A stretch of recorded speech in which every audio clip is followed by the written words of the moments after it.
On m'a peut-être reproché d'utiliser beaucoup la numérologie. En ce sens-là, je rejoins d'ailleurs Roger Icke. La numérologie, le nombre, me paraît une notion essentielle en astrologie. Parce que, en astrologie, je dirais pratique. Parce que les gens ne sont pas tout le temps branchés sur le ciel, sur leurs éphémérides, etc. Ils ont besoin de notions simples qu'ils peuvent maîtriser mentalement.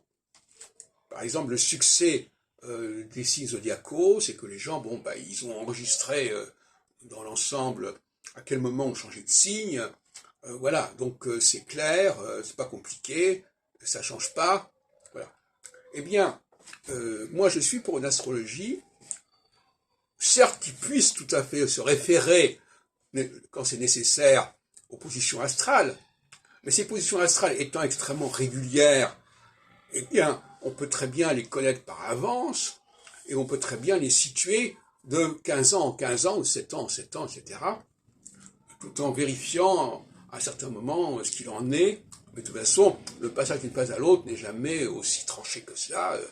Il y a toujours un passage comme ça, comme j'ai déjà dit, où on est à la fois dans la phase précédente, dans la phase suivante, et où les deux se mélangent. On l'a vu pour l'Ukraine, on ne sait plus très bien si on est dans la conquête ou si on est dans un nationalisme exacerbé, etc. Bon, de l'autre côté.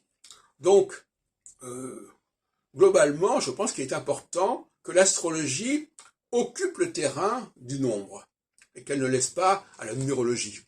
C'est-à-dire que les gens sachent que quand ils ont commencé une période qui se passe sous certaines auspices, eh bien, pendant 7 ans, ça va être resté comme ça, et au bout de 7 ans, ça va basculer.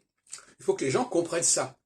Donc, effectivement, vous comprenez que je suis contre une astrologie informatisée, à la Barbeau, à la Icke, etc. Ça me paraît détestable. Je pense qu'il faut au contraire quelque chose de très simple.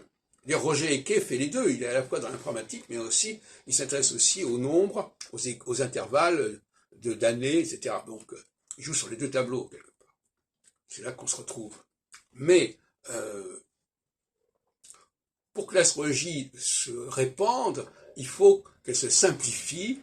Elle se simplifie dans ses concepts. Il faut qu'elle soit dans la dialectique et pas dans le multiplié par 4, par 12, je sais pas quoi.